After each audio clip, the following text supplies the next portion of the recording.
Hello दोस्तों, कैसे हो। आज अपन इस वीडियो में डिस्कस करेंगे AACCC आयुष काउंसलिंग के बारे में। आयुष काउंसलिंग कब स्टार्ट हो रही है ये आप सबको पता है कि 1 सितंबर से आयुष की काउंसलिंग स्टार्ट की जा रही है। स्केड्यूल आपने देख लिया होगा कि कौन सी डेट को कौन सा राउंड और किस तरीके से चलने वाला है, वो आपने देख लिया होगा। नहीं देखा तो मैंने पहले वीडियो बना रखा है, उसको आप देख सकते हैं, रिविजिट कर सकते हैं। लेकिन यहाँ पे अपन बात करेंगे कि प्रोसीजर क्या रहेगा, किस तरीके से काउंसलिंग चलेगी, किस तरीके से रजिस्ट्रेशन होगा, कब होगा, फीस क्या रहेगी और किस राउंड में किस तरीके से आपको पार्टिसिपेशन लेना है। एक एक करके जल्दी से देख लेते हैं, मेरी बात ध्यान से सुनना। रजिस्ट्रेशन पता है 1 सितंबर से चालू हो रहा है और उसमें first round, second round, third round, stop vacancy round, ऐसा कुछ काउंसलिंग में चलने वाला है।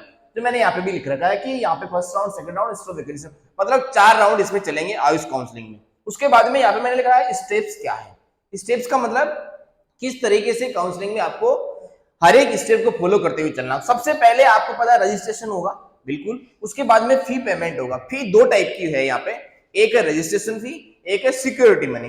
जो आप अगर काउंसलिंग की सारी प्रोसेस सही तरीके से फॉलो करोगे तो आपको सिक्योरिटी मनी वापस मिल जाएगी।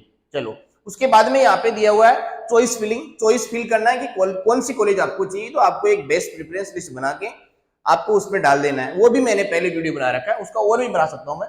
अलॉटमेंट होगा उसके बाद में। अलॉटमेंट मतलब आपको ये पता चल जाएगा कि हाँ, इसमें मेरे को सीट मिल रही, इस कॉलेज में मेरे को सीट मिल रही है। उसके बाद में अलॉटमेंट लेटर आ जाएगा और उसके बाद में अलॉटमेंट लेटर आप ऑफलाइन लेके कॉलेज में क्या कर जाओगे, रिपोर्टिंग कर जाओगे। तो ऐसे कुछ स्टेप हर एक का ये राउंड में चलने वाले। उसके बाद में यहाँ पे फी की बात करें तो फी है 1000 रुपए रजिस्ट्रेशन फी है ईडब्ल्यूएस जनरल ओबीसी के लिए, 500 रुपए एससी एसटी और पीडब्ल्यूडी कैंडिडेट्स के लिए, 5000 रुपए है डीम्ड यूनिवर्सिटी की। अगर आप काउंसलिंग कराना चाहते हैं तो आपको 5000 रुपए रजिस्ट्रेशन फी देना पड़ेगा। उसके बाद में दूसरी फी का दो टाइप हुआ है सिक्योरिटी मनी। सिक्योरिटी मनी में क्या है, सिक्योरिटी मनी में हर एक कैंडिडेट को, चाहे वो जनरल कैटेगरी हो, चाहे वो OBC, EWS, SC ST, PWD, जो भी कैंडिडेट है उसको सिक्योरिटी मनी 10,000 रुपए देना पड़ेगा। सभी कैटेगरी के लिए 10,000 रुपए सिक्योरिटी मनी है, चाहे गवर्नमेंट कॉलेज की या फिर प्राइवेट कॉलेज की, किसी की भी की काउंसलिंग कर रहे हो। लेकिन अगर आप डीम्ड यूनिवर्सिटी की काउंसलिंग कर रहे हैं तो आपको 50,000 रुपए सिक्योरिटी मनी देना पड़ेगा। ये तो फीस की बात हुई। उसके बाद मैंने रूल्स बता देता हूं आपको कि किस तरीके से काउंसलिंग चाहिए। तो फर्स्ट राउंड चलेगा।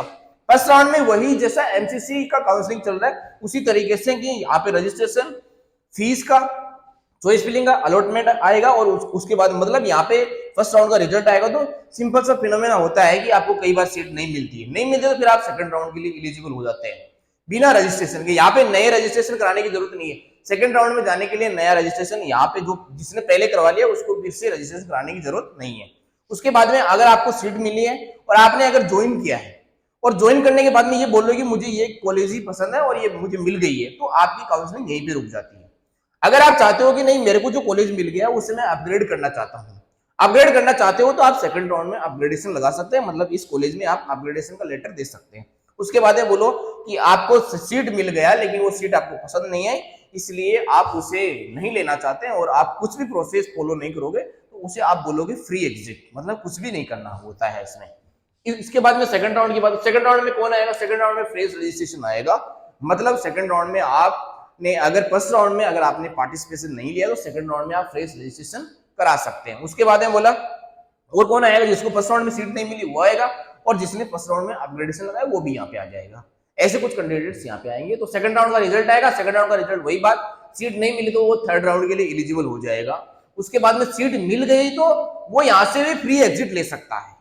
मतलब सेकंड राउंड में आपको सीट मिल गई और वो सीट आपको पसंद नहीं है तब भी आप फ्री एग्जिट ले सकते हैं। इसमें आपको कुछ भी लॉस नहीं होगा, ना तो सिक्योरिटी मनी और ना कोई और लॉस होगा। उसके बाद में बोला कि अलॉट हो गई और आपने ज्वाइन कर लिया है और कॉलेज पसंद है तो आपकी काउंसलिंग स्टॉप हो जाएगी, मतलब काउंसलिंग खत्म। उसके बाद में आपने ज्वाइन कर लिया अपग्रेडेशन, मतलब आप सेकंड राउंड से थर्ड राउंड में अपग्रेडेशन कर सकते हैं, थर्ड राउंड में आप अपग्रेडेशन लगा सकते हैं। उसके बाद में अगर आपने पहले राउंड में अपग्रेडेशन लगा रखा है और आपकी सीट अपग्रेड नहीं हुई है तो फिर आप यहां से फ्री एग्जिट ले सकते हैं, लेकिन वो सेकंड राउंड का रिजल्ट आने के 3 दिन पहले। मतलब ये सेकंड राउंड का जो रिजल्ट आया है उसके बाद में जो थर्ड राउंड चलेगा उसके 3 दिन पहले आपको क्या कर जाना है, फ्री एग्जिट कर जाना है। मतलब कॉलेज में जाके ये बोल देना है कि मुझे वो पहले वाली सीट भी नहीं चाहिए। ठीक है, तो पहले वाली सीट पे आप जाके बोल सकते हो कि मुझे वो सीट नहीं चाहिए, तो क्योंकि वो सीट आपने इसीलिए तो अपग्रेडेशन कराया क्योंकि आपको वो सीट पसंद नहीं है। उसके बाद में बोला कि आपका अपग्रेडेशन हो गया तो आपको ज्वाइन करना पड़ेगा। मस्ट है। अगर आपको यहाँ से अपग्रेडेशन में सीट मिल गई है तो आपको ज्वाइन करना ही पड़ेगा, नहीं करोगे तो फिर आपको सिक्योरिटी मनी का लॉस होगा और कोई लॉस नहीं होगा, सिक्योरिटी मनी का लॉस हो जाएगा। अब बात करता हूं मैं थर्ड राउंड की। थर्ड राउंड में कौन आएंगे? फ्रेश रजिस्ट्रेशन आएंगे। उसके बाद में ये जो सेकंड राउंड में जिसने अपग्रेडेशन लगाया वो भी यहाँ पे आएगा। उसके बाद में जिसको सेकंड राउंड में सीट नहीं मिली वो तो आएगा ही आएगा। उसके बाद में बोलते हैं कि अगर आपको सीट नहीं मिली तो आप एक्स्ट्रा वैकेंसी राउंड के लिए एलिजिबल हो गए, और आपको सीट मिलती है तो आपको ज्वाइन करना पड़ेगा, मस्ट है। अगर आपने ज्वाइन नहीं किया तो फिर आप सभी काउंसलिंग से बैन कर दिए जाएंगे, चाहे वो स्टेट की काउंसलिंग चल रही हो चाहे वो ऑल इंडिया काउंसलिंग चल रही हो, सभी काउंसलिंग से आपको क्या कर दिया जाएगा? बैन कर दिया जाएगा। उसके बाद में बोलते हैं कि अब ये थर्ड राउंड कंप्लीट हुआ, उसके बाद में चलेगा extra vacancy round. Extra vacancy round में भी अगर आपको सीट मिल गया है तो आपको ज्वाइन करना ही पड़ेगा, नहीं तो फिर आप 1 साल के लिए नीट से भी बैन कर सकते हो।